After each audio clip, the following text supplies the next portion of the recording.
Tinubu faces lawsuit over 167 billion naira missing public fund scandal. Tinubu is facing lawsuit. Okay. President Bola Tinubu is facing legal actions from the Socio-Economic Rights and Accountability Project, SERAP, over the federal government's failure to prosecute contractors who allegedly vanished with 167 billion naira without executing any project. Why did you not say that it was Tinubu that is facing lawsuit? The people that were supposed to execute the project that ran away with the money, probably is looking for them, he has not seen them. Abi, what do you want him to do? So he's now facing legal actions. Okay, let's see how that legal action will go. The funds reportedly allocated to 31 ministries, departments, and agencies, MDAs, were highlighted in the 2021 audited report by the Auditor General of the Federation. Despite the revelations, the contractors remain unidentified. Really? They cannot identify contractors. Nigeria, my country, it is well. Okay now. 167 billion naira, at least it's not that much to work. How much did Yaya Bello squander save? It's not 110 billion naira. So, if the president cannot explain how 167 billion naira has vanished in the country, we cannot identify the contractors, and no action has been taken against them. Just know that the money has entered what? Voicemail. Okay now. Last Friday, Sarah filed suit number FAC/L/MISC/121/2025 at the Federal High Court in Lagos, seeking an order compelling Tinubu to direct Minister of Finance and Coordinating Minister of the Economy Olawale Edun to publicly release the names of the implicated contractors and companies. I don't know this country, I don't really understand. How would you not identify the people that you gave contracts to? Are you sure they even gave contracts? Because most of the time, these people will give contracts to contractors and will not even pay them. I know some contractors that are calling Wike out up until today that Wike gave them contract and he did not pay them for the contract. They were the ones that used their own money to fund the project. And up until now, Wike has not paid them.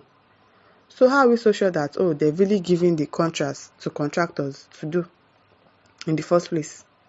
What makes you think so? What if the money has entered voicemail as usual? And they'll just say, they want to do this, they want to do that. At the end of the day, they are not going to do it. Most of the time, contractors are always complaining that they are not being paid. So really, are you sure they have names of contractors to even name in the first place? I doubt it though. Serap argues that corruption on such a massive scale deprives millions of Nigerians of access to essential public goods and services. Is that not what you people do before?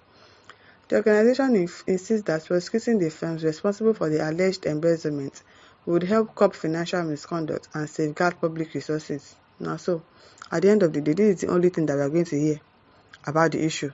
Serap says, the president should call out the people that he gave contracts to. And that's the last we're going to hear about it. We're not going to hear about this thing again. As it has entered the news today like this, that's how it's going to die natural death.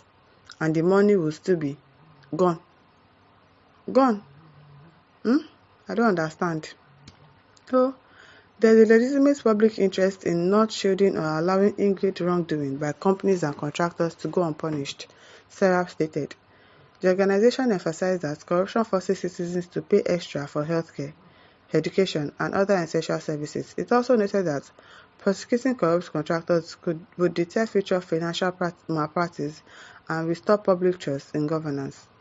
Serap's legal team, led by Kolawole Oluwadare and Oluwakemi Agunbiade, highlighted in the suit that enforcing transparency and accountability in government spending will significantly reduce corruption risk. Do they want to be transparent? Do they want to be accountable? If you try to say, let them be accountable, be transparent, they will say, you are trying to form a coup d'etat, you are protesting, you are doing this, you are doing that. These people, they do not believe in being transparent or being accountable. They are not accountable for anybody. To anybody. They don't want to. They don't want money to be going missing, and then nobody should ask them questions. This also money is missing. Where is it? You don't know. Who are the contractors you gave the job to? You don't know. You don't know contractors that you gave money to. It is well. It is really, really well. Okay? The organization emphasized that corruption forces citizens to pay extra for healthcare, education, and other essential services. It also noted that prosecuting corrupt contractors would deter future financial malpractice and restore public trust in governance. See, people should make your findings very well to be sure that they actually have given the job to contractors, because most of the time contractors are the ones funding this thing by themselves. So the governor gave us a job, or the minister gave us a job, so let us try and execute. They'll pay half, and then those ones will use their money to finish it, and at the end of the day they will not pay them their balance. So you better make your findings very well before you go and arrest people that are innocent, really. Sarah Segal's team, led by Kolawole Oluwadare,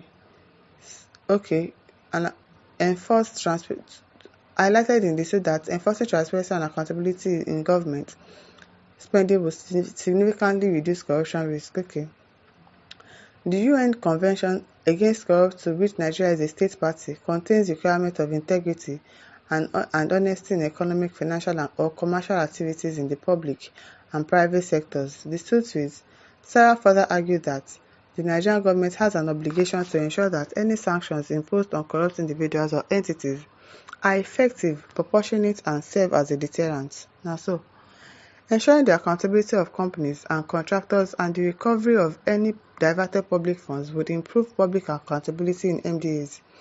The accountability of government to the general public is a hallmark of democratic governance, which Nigerians seek to practice. I don't know where they will start practicing that, when they will actually be transparent, and anything that happens, they'll be accountable for it. They'll come and tell us, this is how we spent this money, this is how we did so amount of money. Until they start doing that, The case has sparked fresh concerns about transparency in Nigeria's public sector, with citizens demanding more actions from the Tinubu administration to address financial mismanagement and prosecute those responsible. Who are those responsible? Is it not the same people that are at the higher ups? 167 billion naira, I mean, how much dollars? Not accounted for. The whole 167 billion naira not accounted for.